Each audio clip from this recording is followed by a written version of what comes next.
Gamers. Gamers. My goodness. It is time to go through the balance patch, boys. Okay, let me get my Chrome window fully set up here, my friends. Okay, is that about right? Okay, it's not quite right, actually. That will end up being cut off, I think. Yep, okay, there we go. All right, it's time, my friends. It is time to initiate the gaming experience. Okay, so first of all, I want to read the big brain philosophy, okay, from CMC here. This is from, yeah, let's begin. So, preface. Hi, everyone. Today, we're previewing the upcoming balance update. We're starting with a bit of a process and general thoughts, then following up with a pile of patch notes. Note that this post is identical for the PvP and World vs. World subforums, minus the changes to PvP build items, but duplicated for the purpose of more easily obtaining mode-specific feedback. This post will only be discussing the competitive splits. Check out the rest of the update at over here. The scope of this update ended being slightly unreal in the raw number of changes, but there are only a handful of underlying ideas that were considered against every skill and trait in the game. It so happens that there are a lot of those around here, and so a lot of changes ended up being made. Well, there we go. These changes are not final, and we're expecting to make further adjustments based on player feedback, as well as our own internal review. Some of the upcoming functional changes still need to be looked at for potential splits as well. But we feel that the overall list is in good enough spot to gather feedback. Future balance cadence. Dude, ArenaNet love the word cadence. I have never seen a company use cadence more than ArenaNet. And, well, you know, it's backfired a few times before. Let's hope it doesn't this time. This patch is unusual, that it's more about establishing a new paradigm than it is a regular balance update. And the result is a giant set of changes. Moving forwards with competitive balance, we want to make smaller adjustments more often. Oh my god, dude, they know. They know! Okay? The specific cadence of balance will always depend on our overall release schedule, but ideally it will be closer to every 4 to 6 weeks. Oh, that's going to be... that's essentially just under 2 balance patches per PvP season, which is kind of interesting, actually. So you're always going to have a mid-patch and an end patch. That's actually quite impactful. That means issues that emerge during the season can be resolved as well. So... there we go. I like it. That's very good. While still having the opportunity to make minor tweaks outside of the regular balance update. The goal here is to have better flexibility and fix problems in a timely manner. There we go. That is good. However, one thing I will note here is that I think, well, I'm sure they are very aware of this, but they're going to have to be considerably more aggressive for the first few balance patches, because balance is a bit like... ooh, like that, right? Okay, like, if here is where you want the game, this is where you want the game to be, right? Okay, you want the game to be here. Inevitably, when you make a big change, it will probably go like that, right? And eventually go there. So you've got to go, you have to start off big and then eventually get to the micro. Once you get to the balance zone, like the feels good man zone, then you can just tweak stuff and people can be happy with it. But hopefully they maintain a bunch of pretty aggressive changes for the first few patches after that as well. But yeah, this is really, really key. Maintaining that schedule is going to be essential to making sure that people are actually happy with the way the balance in the game is going to go. So, hey, you know, you got to take them at their word. Sounds good to me. PvP and World vs. World. For this initial update, the bulk of the splits are being applied to both PvP and World vs. World because the underlying ideas are applicable to both modes. The end result is going to be radically different, and moving forwards, we'll be doing more separation and targeted adjustments on a per mode basis. Now we're going to dive into more detail on some of the main targets of the update and main goals moving forward. If you have no interest in power coefficients, damage calculations, or other assorted jargon, you may want to scroll down until you hit the start of the patch notes. There we go. Easy. Fortunately, we're not going to do that because we're the big nerds, dude. We're the big nerds. I think this makes sense here, actually, although not... I mean, it makes sense, kinda. I will say that I think World versus World has radically different requirements, actually, to PvP. So, it's true, right, that you can definitely apply some of the underlying issues to both game modes, namely that there's just way too much damage. But because there are even more players in World versus World than PvP, there's a whole lot more players, right? There's like 50 people fighting each other at the same time. I think World vs. World, actually, I have had a bit of an overview of a lot of these notes, and to be honest with World vs. World, I actually think they may not have gone far enough. But we'll see. We'll see about that as we go through all the changes. One by one, my friends. Okay, now we're going to... Okay, right, damage. Tim, thanks for the Twitch Prime. Boom. Easy. Can you explain some of the power coefficients for us Papagas? Yeah, sure. So, a power coefficient is how much, how effective power is at making the damage on an ability increase. So, for every point of power you have, right, if there's a 2.0 power coefficient on a skill, then for every point of power, the ability will do 2 more damage, right? There you go. You can't nerf power too much, otherwise everything will become Condy with Trailblazer and Minstrel. Well, I mean, that's why they should do both. I mean, yeah, I mean, oh my, no, I'm not going to read chat, I'm going to get triggered, okay? So for this today, we're talking a 2.0 power coefficient as a new baseline for big damage skills. You know, this is actually a pretty significant reduction as well, actually, guys. Yeah, I mean... there is, you know, a lot of really big memes there. There are a lot of skills that did a lot of damage, guys, a lot of damage. These are the skills like Eviscerate. Skills that existed a large amount of damage and not do much else. Skills that provide more and more value in other aspects, CC, Sustain, Mobility, Defense, will have lower power coefficients. In some cases, well, and when they say lower, they mean 0.01. In some cases, we've pared down the secondary value, and in others, we've shaved the damage. Okay? It really comes down to what the desired purpose of the skill is, and how much of the skill's power budget should be spent on damage. The 2.0 is not a hard cap, just a general top end for a single hit, high damaging abilities. Now, yeah, and you will see this as a theme. This is a very strong philosophy here, actually, guys. A really strong philosophy that you see here. They have... taken purity of purpose to a whole new level, dude. Okay? If an ability does CC, it probably won't do any damage. Let's put it like that. That is a thing that you will now expect. CC and damage are going to be quite separate things within Guild Wars 2. So watch out for, yeah, exactly, 0.01. That's exactly right. Yeah, I like it. You know, I like that CMC because it's very troll, right? It's kind of a bit of an insult, right, to a warrior when their rock would previously hit someone for 8,000 and now it hits people for like 20 damage. You know, that's good. You know, I like that. It's very, very good stuff. One thing to keep in mind with weapon calculation is the differences in weapon strength. For example, a 2.0 coefficient with an axe is approximately equivalent to a 1.82 coefficient with a hammer due to the hammer's higher weapon strength. And this is something to watch out for, guys, as well, right? So, you know those damage numbers you see when you mouse over a weapon? Yeah, that actually does do something. It doesn't do that. It's not mega relevant, but as you can see, right, like that's a 10% difference in coefficient, right? Like 2.0 to 1.82. So it is significant in the grand scheme of things, right? See that number there, weapon strength?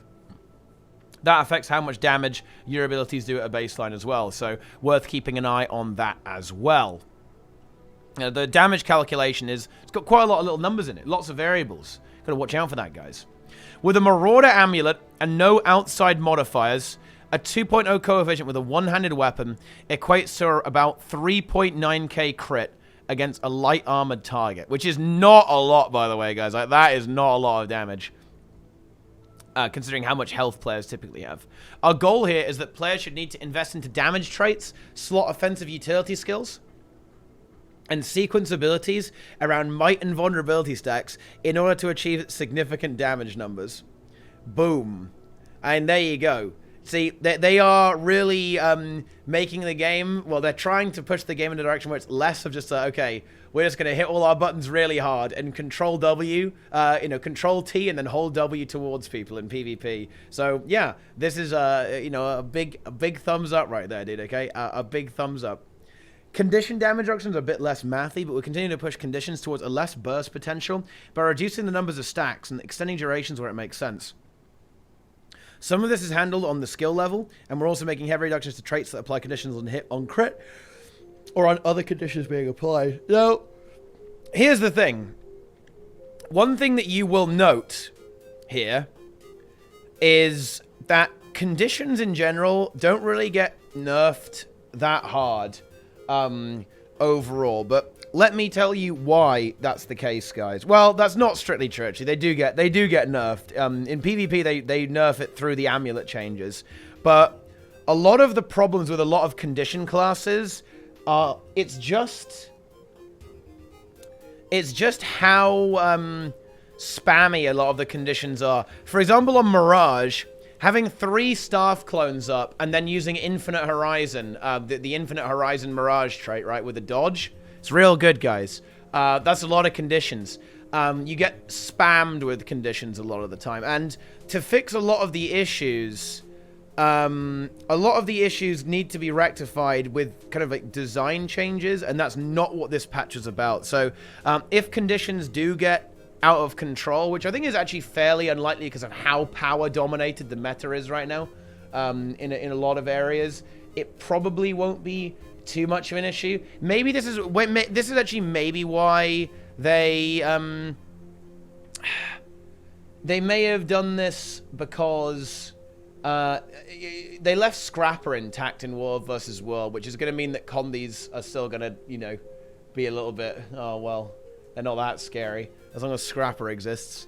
But there you go. So we'll see about that. Like, conditions haven't been nudged around that much, but they did it indirectly, right? Like Mirage got annihilated in PvP. Well, we'll get to that later. You'll see why, guys. But there you go. Let's continue, my friends. Cooldowns and durations. We want cooldowns to be felt. Longer cooldowns promote more calculated usage of skills. If skills are used poorly, it should create an opportunity for the enemy to push their advantage. Shorter durations of high-impact buffs have a similar effect. Skillful timing is going to be rewarded, and poor usage is going to be exploitable by enemies. In some cases, it's still going to make sense to have longer duration attached to a longer cooldown. But most of the time, we're looking at shorter durations of things like stability, protection, quickness, high might stacks, among others. Now, this is actually pretty spicy here. And they aren't joking, guys, with all of this stuff. They are not joking at all. Like, they are really slashing boon uptimes here. And maybe, honestly, on some of the ones like protection, they go really far, actually. Like, uptimes on a lot of this stuff, protection and stability are getting annihilated. And similar with might as well, actually. Well, I guess all of them, yeah. And they're just like, yeah, get fucked. They're going to completely rip into this stuff, and they have. So yeah, that is true.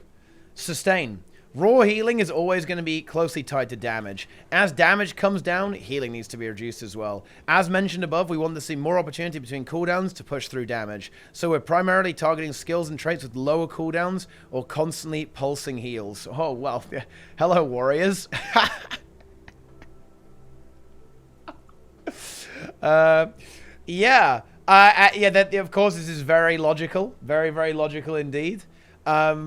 This is exactly what you would expect to do, right? Like, if you're going to reduce the damage, you have to make sure that people are actually killable. And they have been quite aggressive with this, actually. And you'll see this with... we're talking about cooldowns on stun breaks, healing output, support output. Yeah, like, they are actually quite aggressive here on a lot of this stuff. Now, there's one thing with these that is actually a little bit scary. With cooldowns and durations and sustain, and reducing, and with stun breaks, there is still a lot of CC in the game. As in, like, a lot of CC. And we'll have to see how that develops, but I'm kind of scared, man, that you're going to be able to... You won't be able to, like, one-shot people as much, but your ability to not get hard stun-locked has been substantially reduced, shall we say. And the amount of CC hasn't really gone down as much as you might expect, but we will see how that plays out. Instant skills and passive traits. Counterplay is important. Skills that have a major impact on an enemy player should allow that player the opportunity to react. Which means that we want to avoid instant skills that do large amount of damage or hard CC. I mean, they're just talking about the mantras here, right? Like, in general, this means that instant skills are going to deal less damage or focus more on a secondary effect where applicable. Traits that fire instant skills or that trigger an offensive effect under easy to fulfill conditions on hit, on crit, mid-high health threshold receive similar considerations. Yeah, this is really, really good. Because if you just get randomly spinal shivered, it's undodgeable out of nowhere. Not fun, guys. Not good, right? That no one likes that. It's not very good at all. Yeah, this is amazing. This is some of the more obnoxious parts of the game are essentially due to this, down to this. So, you know, CMC is doing the Lord's work here, you know, doing Dwayne's work, boys. That's what that is. We've also done a pass on traits that provide automatic defensive triggers. Traits that negate incoming CC or grant hard damage mitigation are getting large cooldown increases. Less defensive procs, protection on CC, auto condition guns, etc. are also receiving longer cooldowns and reduced effectiveness, though not as extreme. Well, I'm not gonna lie, dude. Like, you will see, but in the same way that CMC loves the number 0.01, he loves the number 300 as well. 300 second cooldown is what he likes. We want to promote more active gameplay, and this update is a good opportunity to make heavier adjustments to those passive traits. Yeah. And yeah, so... And I think I'll explain this. Guys, let's ask ourselves a question. And you know what, chat, let's answer here. Can we get some Peepo University in the chat? Because we're going to do some thinking. We're going to do some real big brain shit. Do you think that ArenaNet is deleting these traits and they're going to leave them like that forever? Or do you think they're nerfing them to effectively remove them before they can be reworked? Okay?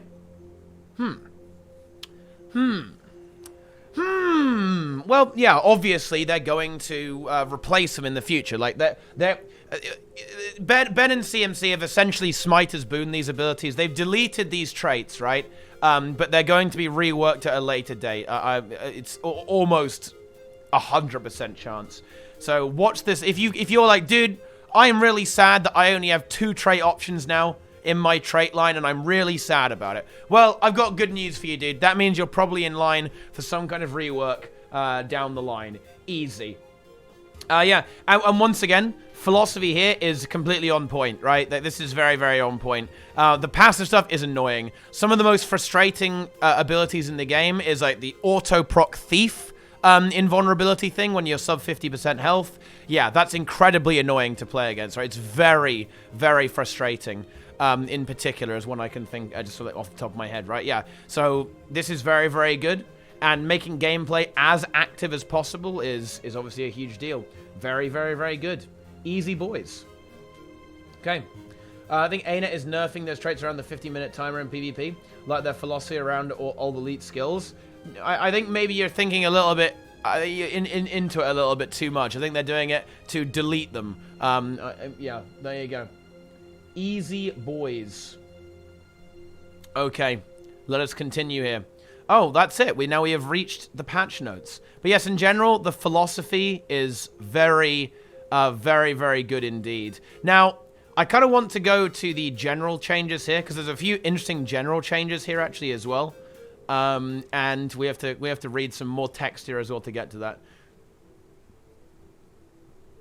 No, okay, I think this is an important thing, guys, okay? I'll just read this real quick. Today we're previewing the next set of balance changes. We already know that.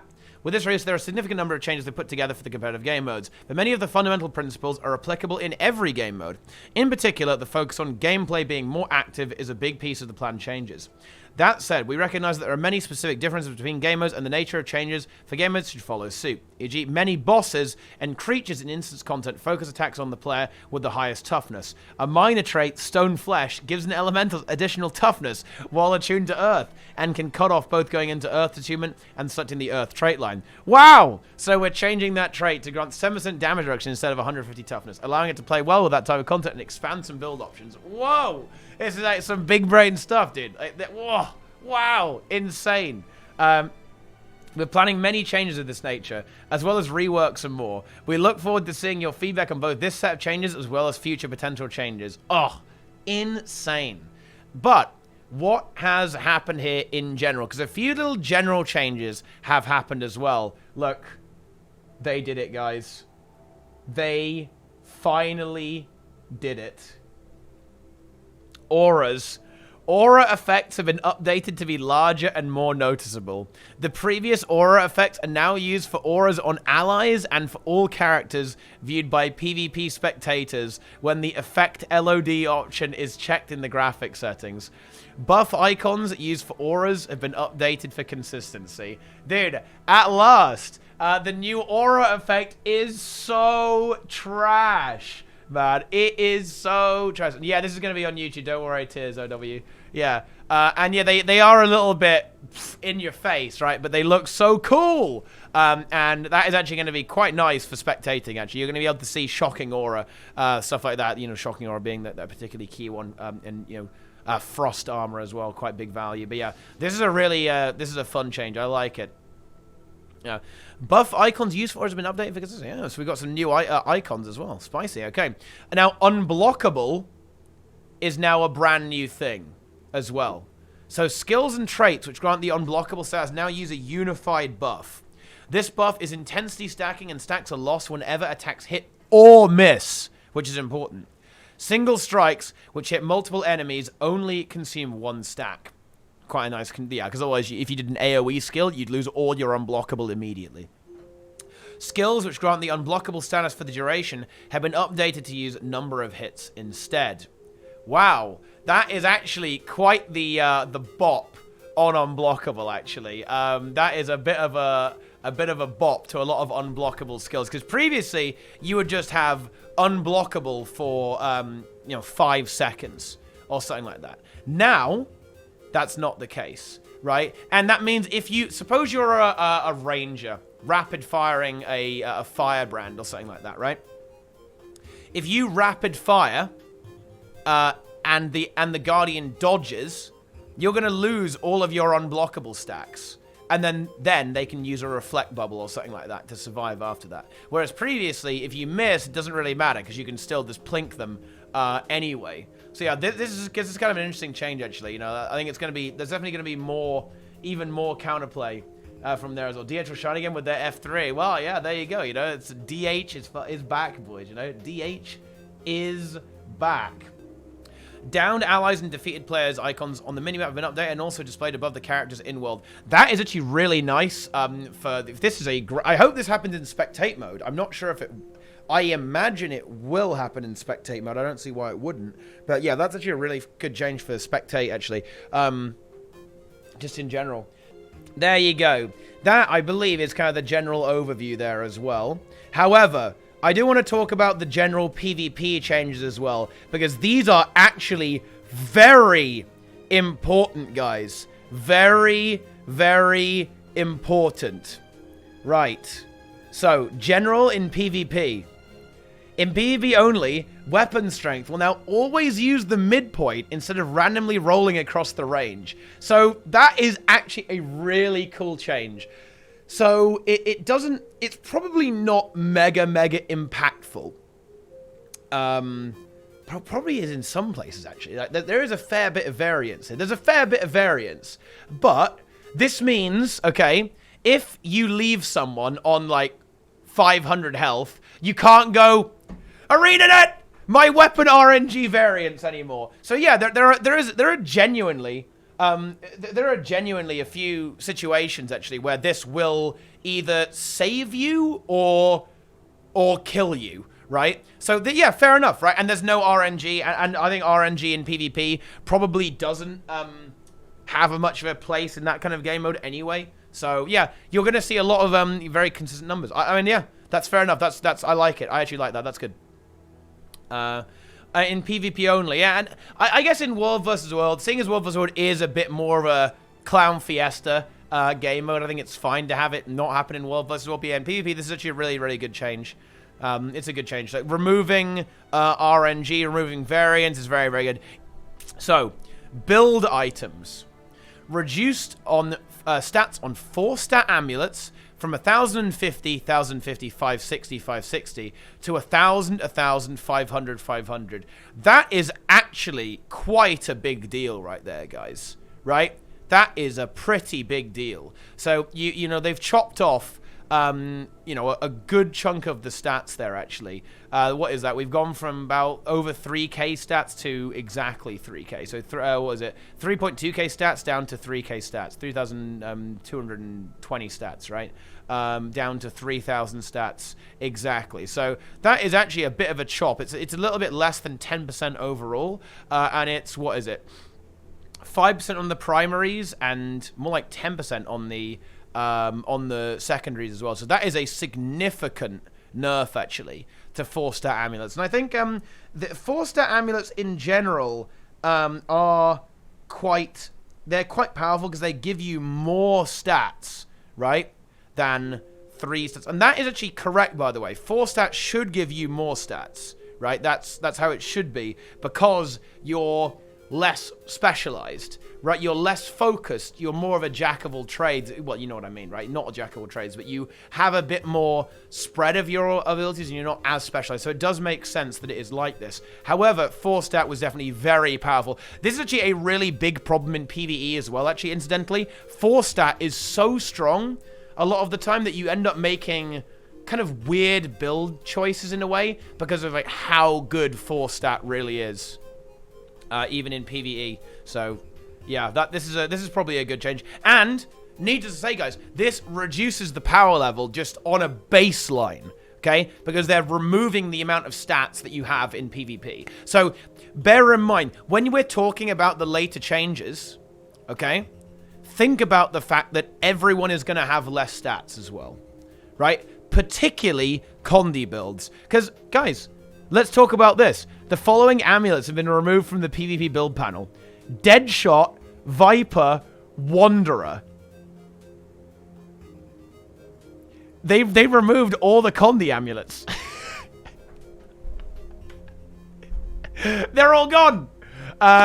So, yeah, expertise, which is condition duration, has been deleted from PvP.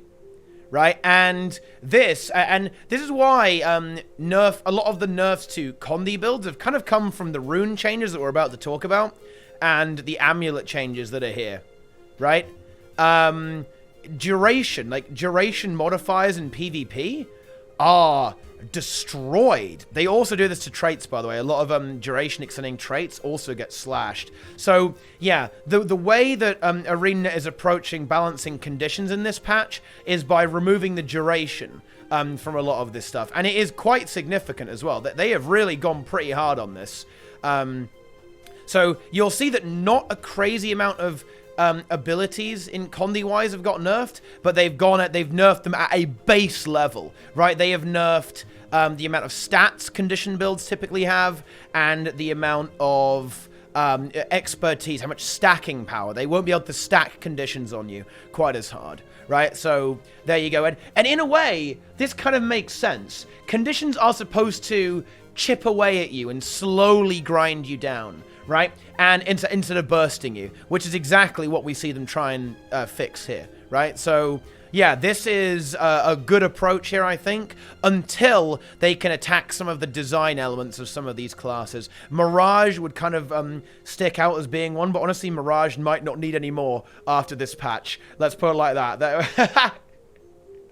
Well, spoilers, guys. Spoilers! We'll see about that a little bit later. But yeah, there we go. And they also did something similar for... They removed Diviner, Harrier, and Seeker amulets. Now, these didn't really see play, so I don't think it really matters, right? They removed the Boon Duration amulets. These didn't really see a lot of play. Harrier did a little bit on a Hybrid Guardian build, but it was quite a niche build, right? You didn't see a lot of play. I mean, pretty sure only Arkan plays with this because he's got the big dick, dude. The big dick. But yeah, so this probably isn't really that impactful. This, though, is huge, guys. Mirage loves Wanderer Amulet.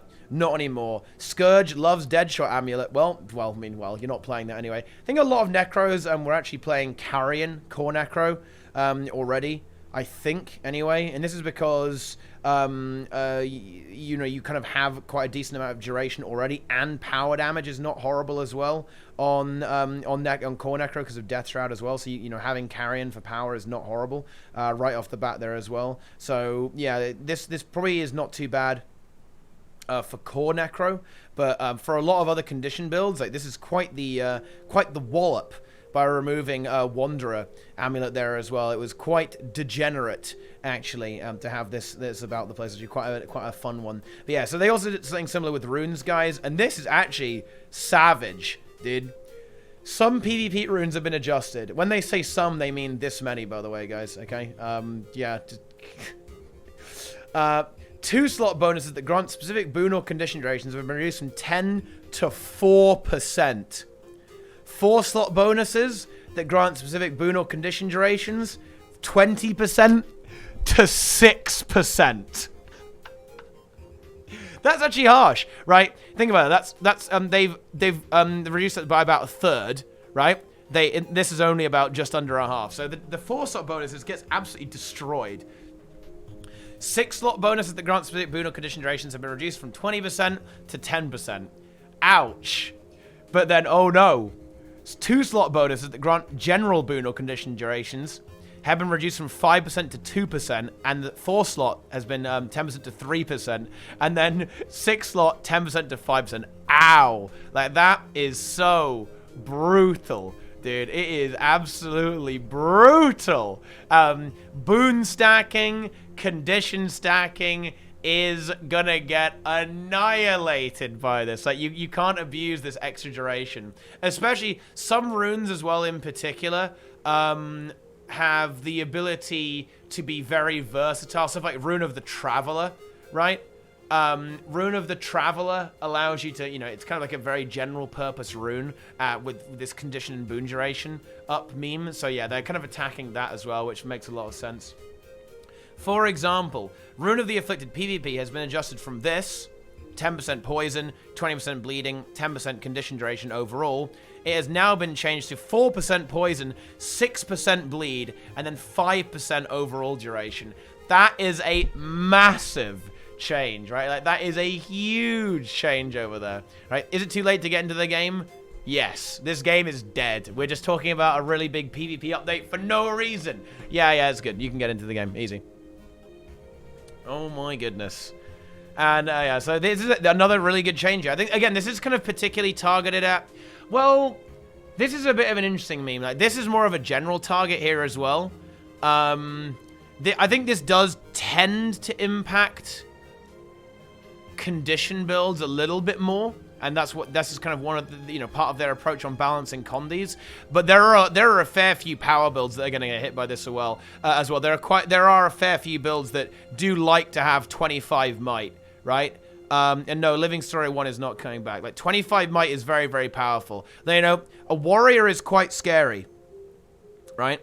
Without 25 might. But a warrior with 25 might is horrific. Okay, you don't want to see that. That's really, really scary. And kind of attacking boon duration and boon stacking in general is going to significantly impact that. But again, overall, it will work out okay, simply because, you know, everything is getting nerfed. Everything is getting nerfed, so it's okay. This affects the following runes. Yeah, some runes, guys. Oh, wait, it's almost all of them. Okay, but that is actually the general overall change. It's very promising from a philosophy standpoint here. Okay, from a philosophy standpoint here, this is very, very promising. I do want to get to the balance quickly because I realize I've been talking about this stuff for about an hour already, but I want to make this very, very clear, guys. This demonstrates to me that the balance team, and particularly CMC, who's writing this stuff, gets it. He knows. He understands how the game needs to be approached, how and the issues with the current balance of the game, and how gameplay is supposed to be made fun, and what I love, okay? Even if you don't agree with all of these changes, what you need is vision, okay? Vision, okay? Even if a game is going in a direction that you're not particularly okay with, or if you have someone who is like, okay, I've got a plan, right? A plan.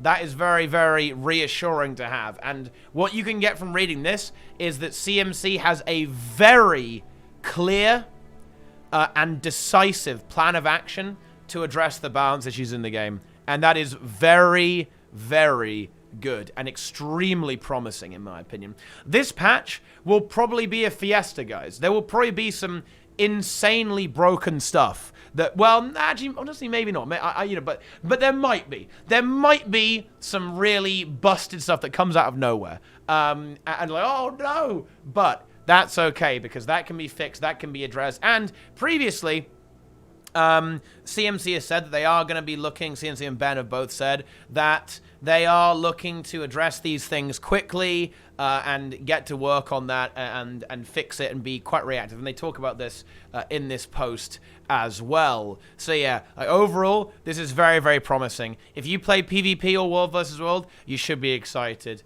because they're going to fix the game. Feels good, man. Okay? Oh, that's what I'm talking about, dude.